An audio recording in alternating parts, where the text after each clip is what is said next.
Welcome to the Southern California PGA Catalyst webinar series brought to you by PXG. Get ready to transform your game. With PXG, you'll experience exceptional quality, innovative technologies that produce real, measurable results on the golf course. We are a fitting company. Unlike anything else we go through, perfection. We approach everything with the idea that it's going to be fit. Just maximum customization. All I need you to tell me is, does it look the way I want it to? Does it feel good? There's so much work that goes on behind the scenes. That's really where PXG stands out. Go farther, be more forgiving, and make it 100% right for you. That's the experience we're all looking for. It's just fun. You need to go get fit for your golf club.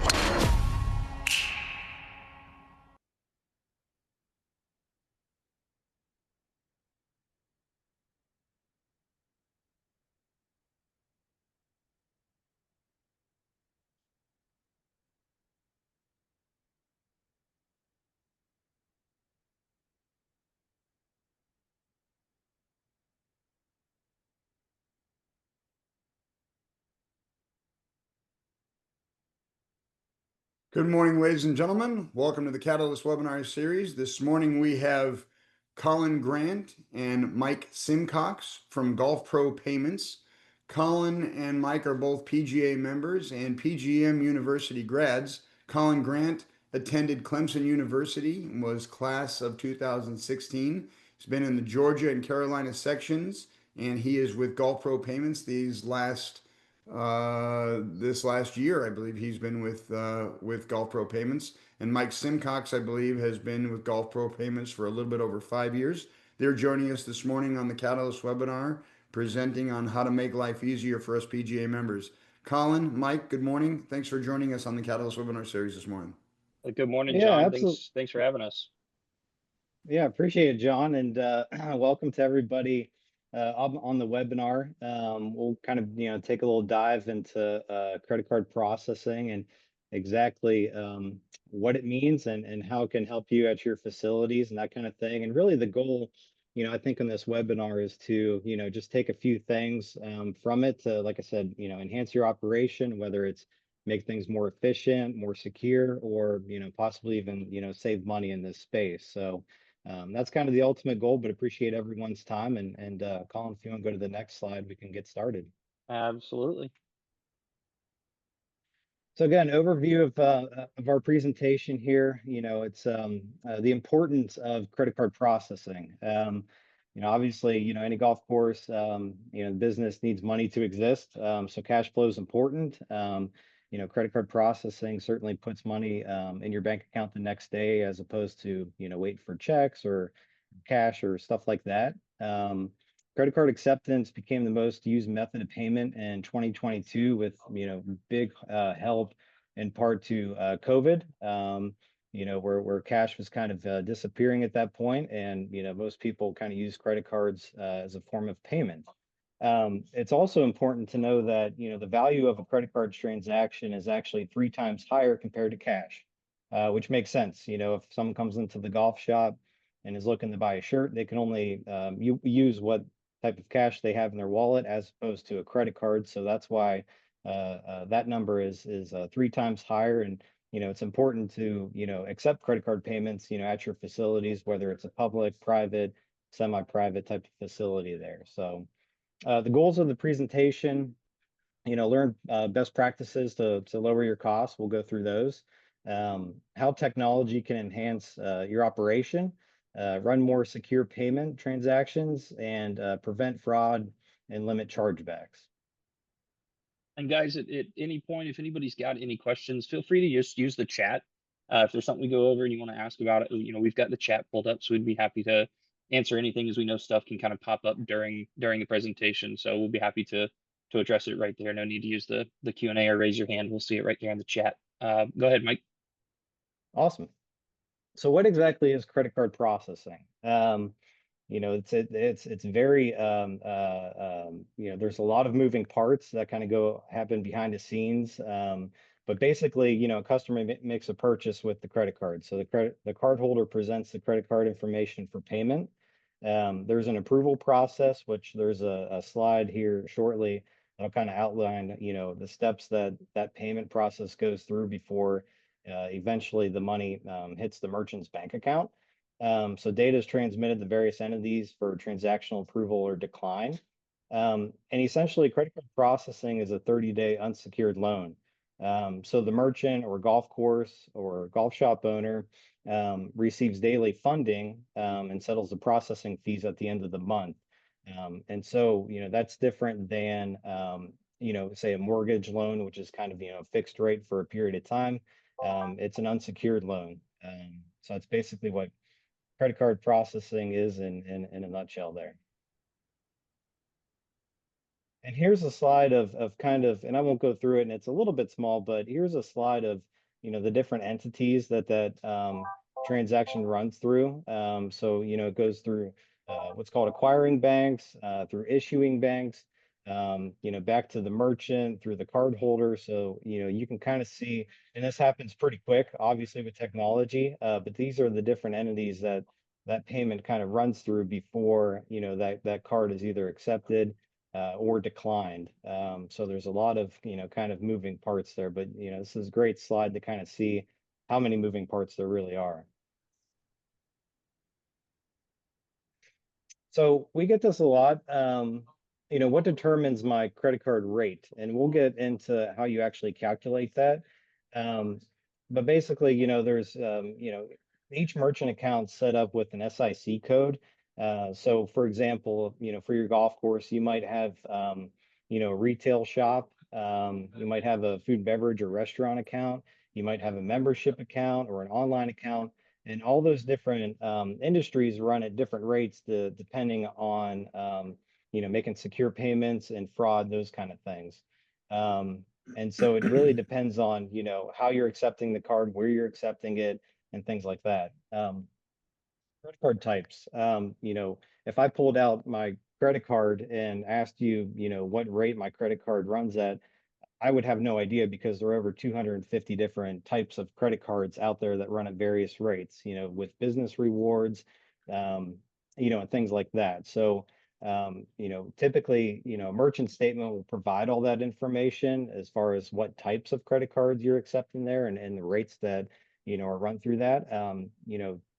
Typically, private or public golf courses accept more debit cards, which are regulated at a lower rate, and sometimes private courses, might accept more high-end business rewards cards. So their rate can be different just depending on the types of cards that they accept there. And then there's the acceptance portion, like I was mentioning. So the origin of the transactions, whether you're swiping with the strip on the back, EMV, which is basically the chip on the actual credit card there, tap to pay, manual entry, and online. They all run at different rates depending on security. And then there's other fees, platform fees, basic fees, daily discounting, and statement fees all go into what determines your rate. This is a great slide here, and I think this is one of a few during the presentation where I would certainly write down, and this is an easy way to calculate your effective rate. So it doesn't matter, the type of volume that, your golf shop does or the club does. So basically, if you take your total fees and divide it by your total volume of that given month, you'll get an effective rate. And like I said, your effective rate, could differ depending on how you're accepting those transactions, what industry code you're in, and things like that. But that's how you calculate your percentage. I would say, typically for a card present transaction, meaning that your customer comes into the golf shop and inserts their card, which is the most effective way of taking a transaction. You should be, I'd say like 3% or under. And then if you're taking a lot of online payments, anything over 3.5% is kind of a red flag. So that's kind of, and you can track this on a monthly basis and, see your effective rate. We do know that, most processors actually pass down rate increases at least, twice a year. And so this is a great way to kind of, evaluate that, and calculate your effective rate. Anything there that you'd like to add on, Colin? Yeah, I think like you mentioned earlier, it's a really common question when, we're talking to clubs about what we do and how we can help because, when we're looking at this for you, obviously this is something we review day in and day out. We take a look at these statements and can come up with where these numbers are coming from, see where there's room for savings. And we get a lot of the time, well, what's your rate compared to what I'm paying? And really, we have to see where you're at first, because we have to understand how you're accepting those payments, like Mike was talking about, with there being 250 different types of cards and 4 or 5 different ways that they can be accepted. I mean, there's over 1,250 ways that cards could come through and different rates that they could potentially run at. So it's a hard question to answer. Well, what are your rates when we get that as a response? But Mike actually puts it a good way. I think a lot of golf professionals understand if a member called you and said, "Hey, I'm slicing the golf ball. How do I fix it?" Well, if we can't see your swing, there's really no way that we're going to be able to diagnose that. So, it's always just a good way to benchmark where you're at is knowing these numbers. But if you ever want that like really deep dive, again, this is what we do to see where we can help clubs save and where those cards are being accepted. So just it's what we run into commonly like this. But like he said, this is just a good piece of knowledge to know where you are and benchmark your current facility. Perfect. So what's new in payment technology? Since 2016, the acceptance type of the U.S. standardized EMV, which is actually it's called EuroPay, MasterCard, and Visa. And so you've probably seen, you've been being issued yourself, new credit cards with this chip on it. And like I was saying, that's, the most secure way of going about, accepting a transaction, just with the information that's passed along through that cycle of the transaction. So anytime that you are, paying, either inserting the chip or tap to pay, that's the most secure way. That's the lowest cost of accepting that transaction. Um, Online payments, manual entry, and swiping, have zero chance of winning a chargeback. So basically, what a chargeback is, the cardholder will, pay for an item, then they'll contact their credit card bank and actually negate that transaction. And then there's a chargeback fee that the merchant actually incurs. And so you could theoretically you could have someone come into the golf shop, buy the entire golf shop, and then pay for the all those items on a credit card. And if the someone behind the counter types in that card number, even if you had that person on signing a receipt and you had them on video, you probably won't win that chargeback. And so they walk out of the golf shop with all the merchandise, and you're out that money, just because of the way the credit card was accepted there. So it's a great example there. We've seen the use of mobile terminals, using Wi-Fi and 5G. In the last few years, technology's been great there. So, you can use that on a beverage cart, or even walking around the clubhouse, as long as you're connected to Wi-Fi to take payments through, a banquet account or things like that. And then encryption for security purposes, and then obviously, contactless payments, with Apple Pay. Just kind of dipping the chip there, or even using a smartwatch to accept payments. Point of sale integration, and this is one of the interesting things that working as a club pro, I didn't really understand kind of everything that happened on the back end. I just knew that we were using softwares like, Jonas or EasyLinks, as the point of sale. And, if someone came in and paid for a golf shirt or a greens fee, I always thought the point of sale was kind of collecting the payment, and didn't really know, much about that. But there's actually a few pieces to the puzzle here. And so you'll see on the left side, you'll have your point of sale system, which essentially is more of like it's basically an inventory, tracker, for, member purposes or to track rounds. So it's a reporting site, um, and which is not the, payment processor. So you can see on the far right side of the screen, you'll have the payment processor because they are two separate entities. And there's a list of, the most common types of processors. So you might recognize a name or two there that you're currently using, but basically, What that means is, there's a gateway or a technology piece that connects the two. And so that's kind of the flow there, of an integration, as it relates to payments. So, Colin, you want to touch on any of that? Yeah, absolutely. I think, a lot of courses that we talk to, like, oh, do you work with XYZ, whether it's, North Star, 4UP? The answer is yes. There's no point of sale system out there that we can't work with, whether it's through a gateway or direct integration. We find that our direct integrations, most commonly, we see those at like Jonas Clubs, a lot of Easy Suite users out there. So, it's a seamless integration with them, very easy process to kind of get that done and linked. But every POS system out there we can certainly work with, and that's where we find most clubs kind of leaning towards us because a lot of these point of sale systems, they do offer in-house processing. And though they offer it in-house and it seems like you get this all-in-one package, that doesn't necessarily mean it's the best deal for you. Which is why, again, it's always good to just kind of figure out where you're at, and where there's room for improvement or room for savings. And that's why we like to, I guess, a good way of putting it is stick our noses in there and offer these free reviews that we do, just so that we can mention, hey, while you're using in-house, here's what we're at. But again, a lot of our Jonas partners and Easy Suite and Lightspeed people are kind of using word of mouth to tell the other clubs also using them, about getting us in there and seeing where there's room. So Yeah, for sure. And yeah, actually, if you want to head back to that previous screen there, kind of, gladly. touch on, you mentioned, a lot of these point of sales have, in their quote unquote in-house, payments, which is basically them kind of, white labeling their logo, on a merchant statement. And there's a few things that go into that, but basically, whenever you sign up with a credit card processor, it's a two-way agreement between the merchant, say the golf course or the golf shop owner, and a payment processor. So if you would look at your agreement, you're not under a processing agreement with your point of sale.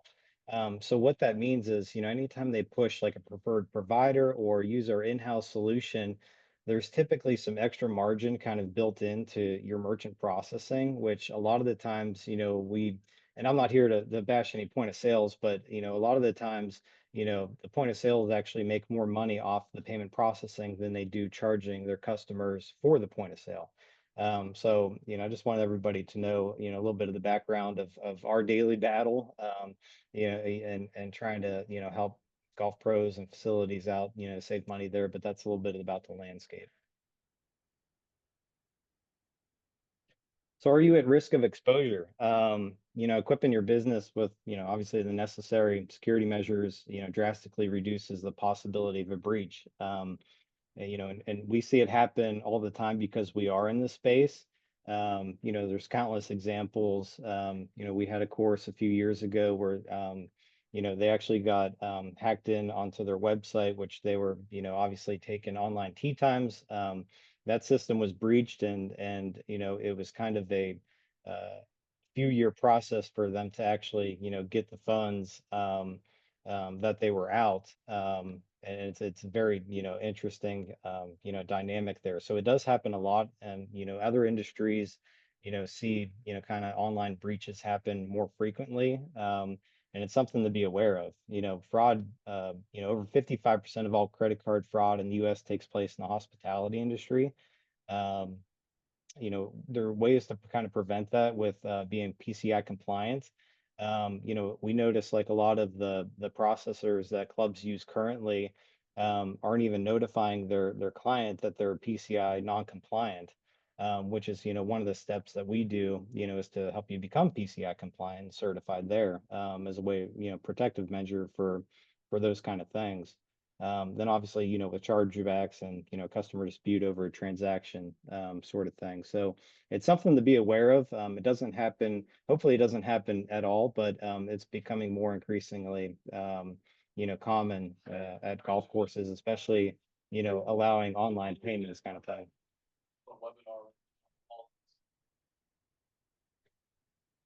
Pricing structures. This basically goes into, what's your, overall effective rate there. So there's, different Pricing structures, one that we see the most common is called Interchange Plus, and that's basically, passing along the true cost of each credit card plus a small processing fee.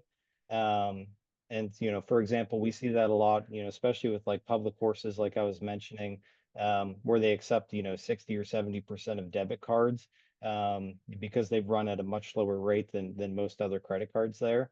So it's Interchange Plus. There's flat rate where you basically, pay the same, price per month, depending on, regardless of which credit card you actually accept there. That could be good or bad. It's good to know what, exactly what you're paying for each month, but also there could be some, additional margin in there for savings. So it's kind of, whatever you're more, willing to do there. So, and the last one, is called tiered. So it's basically like it groups, transactions into different buckets or categories, where there are different rates. So you might have three different rate buckets that each card is kind of lumped into, that you get charged there. So those are the three most common ones that we see there. So, Mike, in terms of deciding which one's best for your particular business, that would be something you would probably expect your point of sale to be able to provide that information for you on which one would make most sense for you from a customer service aspect. Yeah, not necessarily. So we would kind of look at like a merchant statement of how you're currently accepting them. And, based off the types of cards and other things that go into that merchant statement, we'd provide recommendations of saying like, actually, you're accepting a lot of debit cards there. So Interchange Plus pricing might be the best option. Or it's, maybe, your accountant kind of wants to know, hey, I'm going to pay, 3.5% on credit card processing every month, so I don't have to make all these, reconciliations every month. Maybe flat rates the way to go there. So it's really kind of, understanding, the golf course and the type of business and how they handle it, kind of thing. But it's really, per golf course that we kind of provide these options to, and the good and the bad, for each one. Now, do you see the selection process varying from state to state? Because, some states allow the vendor to charge an additional processing fee to basically make a small margin on the processing fee that the credit card companies charge them. Some states allow you to do that, some don't. Do you see that weighing into the decision-making process at all from state to state? Yeah, 100%. And so we know right now that Massachusetts is kind of the only state that doesn't allow surcharging. So basically, they pass along up to a 3% surcharge fee to their customers. That's kind of set by, the major credit card brands like Visa, MasterCard, Discover, Amex kind of thing, that 3% cap there. Technically, a club shouldn't make money off of, passing along. That would kind of be illegal, but we do see it prevalent. Being in the state of California, it's kind of wish-washy whether that's legal or not. I've seen articles written where it is legal. I've also seen, different articles and other court proceedings that say it is. So it's we're not exactly sure. We have clubs that do it and clubs that don't. And really, it depends on the golf course, whether that's good look or not. So, some clubs, may elect to do that. Some say, you know what, that's maybe a bad look for us, and we're just going to increase like, every good and service by that 3%, and kind of build it into their pricing. So we see it go both ways, but it is kind of becoming more increasingly popular with golf courses as a just way to combat the fees. And I think that is because, after COVID, the rates have increased dramatically, in the golf space, and that's a way to kind of recoup those fees. And so this outlines a little bit, and thanks for it's a good segue into the slide here. But so these are the differences between surcharging, convenience fee, and cash discounting. So like I was mentioning with surcharge fee, you can add up to a 3%. So surcharge is a percentage of that transaction. It's all credit card transactions. So it doesn't include any debit cards because they are regulated. Um, a convenience fee. We typically see this on online transactions, and so you can add a fixed amount to each credit card transaction. The maximum that you can charge, depends on the state's regulations. So this kind of goes into your question earlier. So each state kind of, sets a limit on how much you can charge there. I think in the golf space, if people are buying online tee times, typically there might be a few courses out there, but they're not spending thousands of dollars on, a single tee time kind of thing. So they'd probably go the surcharge route. And the last piece right there is the cash discounting. So you see that a lot of gas stations.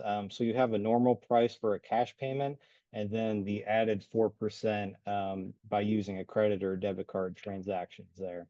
Like I said, that's more kind of in the gas industry, but those are the three kind of options to help you as a club save money on processing fees. So, Colin, Um, anything to add there as well? yeah, I wanted to kind of talk about the surcharge fee. We've I think we're running into this maybe a little bit more, it seems like kind of this year. We're hearing from clubs like, "Oh, I'm surcharging. Do you guys do a surcharge program?" We're like, "Yeah, we do." And then we'll take a look at their statement, and yes, they are surcharging. They're doing the 3%. But what we're running into is where these people, their point of sale systems are not actually designed to designate the difference between a credit card and a debit card. So, like Mike mentioned earlier, debit cards, they process at a significantly lower rate than credit cards. So typically, it's around what 1.45% is about what a debit card is in terms of the transaction rate. Um, and it is actually illegal to add anything on top of that, being that it is a debit card. So if clubs are automatically adding that 3%, it's something to be aware of because we don't see it often. But we have heard of situations where clubs have been called out, whether by an issuing bank or by a member that actually, or a guest that knows what they're talking about. Adding that 3% is actually illegal to add on to a debit card. And again, your point of sale system, there is no point of sale system out there really that can designate between the two. So if a card is presented, your point of sale does not know whether it's a debit card or a credit card. It sees just a plastic piece of payment. And so adding that 3% is actually something that we're seeing a lot of clubs run into because, I mean, roughly 50 to 60% of transactions, especially at public courses, are actually debit cards. But if they're adding on that 3%, there's some serious potential for a lot of financial ramifications on the back end. So, Colin, just because this is obviously a SoCal section webcast, all of us on attending this morning are in Southern California. So, just to clarify, to make sure that we've got it right, debit cards you're not allowed to charge a processing fee. Credit cards you are. So it's worth asking the customer credit or debit, and if it's credit, then you could charge up to 4%. Is that correct? That's right. It is definitely worth asking that question. Where I could see it becoming an issue is more for the integrated systems. So if the point of sale system is pushing the sale directly through to the credit card terminal, is when you would certainly want to ask that question. If you do have a standalone unit or you're unintegrated and are having to manually type that in, it's still probably worth asking that question because then obviously you can dictate what's being put into that terminal. But it is certainly worth asking to avoid those ramifications because again, it can't distinguish between the two, and it's better to be safe than sorry. Yeah, and we actually have different terminals that have that technology where you wouldn't have to ask the customer, are you using a debit card or a credit card. They'd simply, enter the credit card into the terminal, and the terminal understands what type of credit card it is, so they could either get passed down the 3% surcharge to it or not. But like Colin was saying, when you get integrated with the software, most softwares aren't built out to handle that kind of, acceptance. Right. With so many POS systems, you would have to manually put in the surcharge, the facility enabled surcharge. You'd have to put that in yourselves. You wouldn't be able to determine. Like if someone said, they had a debit card, but you asked them if it was debit or credit, and they said debit, you would unbeknowingly break the law by charging the surcharge manually on a debit card. That's right. And that's something that we really wanted to kind of, I wouldn't say harp on, but really zero in on and focus on in the terminals and the programs that we've put together for the payments for our surcharge programs. Are, like Mike was saying, our terminals can distinguish between the two to help you avoid those potential issues. So, again, a lot of people sometimes think, well, terminal and POS go hand in hand.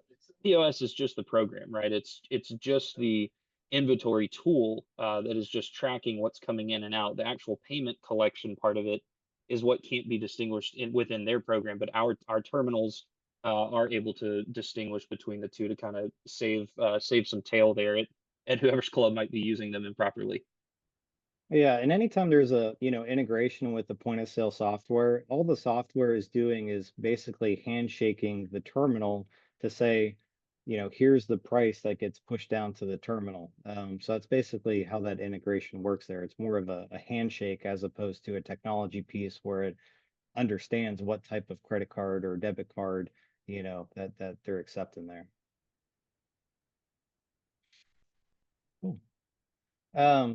And we see this all the time, common issues with processors. I bet if we put a poll out there to ask, if they handled their credit card payments, do you like your current processor? It might be a high majority say no. No one likes their payment processor, but there's a few areas that have to do with that. So, number one we see is poor customer support. Do you know who to call, if you have an issue? Do you have to call into a 1-800 number, to speak to an AI bot, where you have to provide, personal information, social security numbers, merchant IDs, that kind of thing.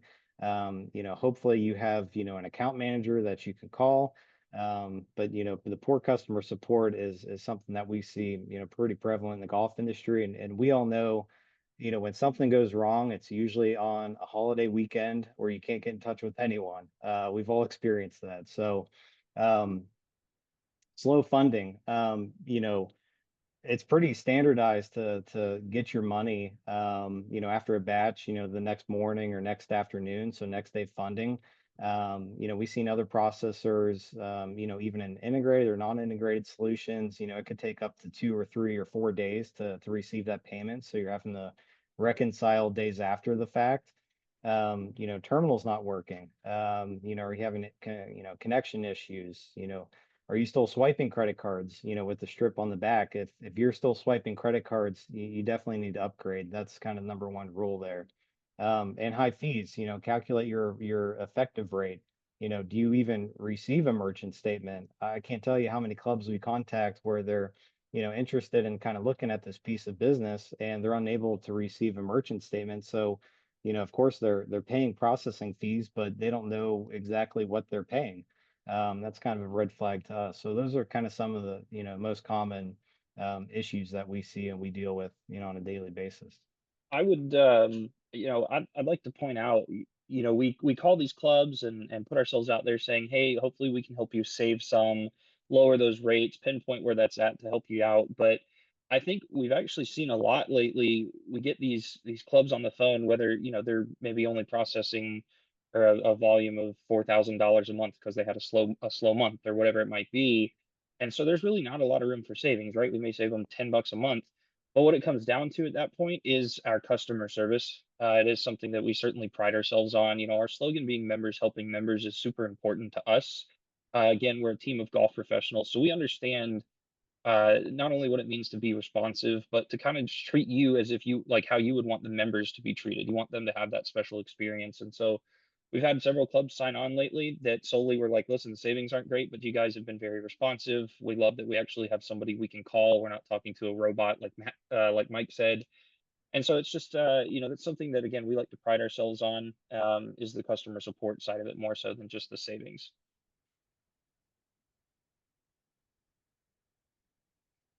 So kind of in summation here, these are the three areas, that you can, hopefully do soon to, enhance your operation there. Like I was saying, one, accept in person using EMV transactions. That's the most secure way to go. That's the lowest cost. You know, and what we see too, especially after COVID, where you know, your customers or guests or members might be, you know, booking a tee time through the website and paying online. But it's always nice to have that person come into the golf shop, check in, you know, maybe they'll buy a shirt, so you might see an increase in, you know, merchandise sales. But again, you know, they can make that you know, tee time reservation online and then come into the golf shop during their day of play and pay for their round. You know, one that might give you better rapport with your customers. It obviously gives you a lower, you know, processing rate with credit card processing, and hopefully they, you know, buy some merchandise in the golf shop there. Um, the second piece is, you know, upgrading your terminals. If you're still swiping credit cards, you know, in your golf shop, you got to upgrade. You got to upgrade to, you know, the EMV, tap to pay. You know, use that technology to your benefit there. And that third piece too, you know, checking your effective rate. So taking your total fees divided by your total volume of that given month, will calculate your effective rate, and, you know, track that on a monthly basis, or, you know, a few times a year to kind of see where you're at. And obviously, you know, Colin and I are here as a resource, you know, to kind of help out with that too. So those are the, you know, I think the three best practices that you can kind of walk away with, you know, from the seminar and or webinar, and you know, use at your operation. Guys, here at the, you know, at the end, I've put both mine and Mike's emails in the chat if you guys want to write them down, copy them. If you have any remaining questions, you know, and don't put them in the chat if you think of something later on or want us to go over something, like Mike said, we're a resource for you guys. You know, we're partners of the PGA, we're PGA members and want to help take care of you guys. I mean, you'll see down there at the bottom as well, PGA Golf Retirement Plus. You know, in the last year, we've actually partnered with the PGA to offer Golf Retirement Plus to our fellow professionals. People using our services get monthly contributions. You know, it's not dependent upon whether you process $1 or $1 million. You know, we like to help out everybody that we can. But we're here to help you guys out. If it's been a while since you've looked at your rates, send us a statement and let us break it down for you. If you want to go to bat against your current processor and say, hey, you know, why are you guys charging me so much for XYZ? Let us take a look at it and help you put that together. That's what we're here for. And we just want to be a resource for your section. You guys have been great to us, and we definitely want to return the favor. Yeah, absolutely. Any questions before we conclude? I got a couple chats here. Well, that was you guys' contact information that you guys had put that in there, yes? That was me. Okay, great. Well, guys, on behalf of the Education Committee for the Southern California PGA, thank you so much for coming on this morning and educating the section. A wealth of information, and thank you so much for your time. We were talking about this before you guys came on. All three of us are PGM grads, and we were shooting the breeze a little bit before the webcast started. And you know, this is I think the second or the third year that you guys have presented for the SoCal section. We know that you present on other sections, educational platforms like this, and you know, we're grateful. We're grateful for the education, and thank you very much for being on this morning. As for all the PGA members that are joining us this morning, you will receive 1 PDR credit for attending. And for those of you that are going to be at the Teaching and Coaching Summit this next Monday and Tuesday, look forward to seeing you there. Have a great weekend, everybody. Take care. Thanks, Mike. Thanks, Colin. Absolutely. Great. Thank you, Thank John. you.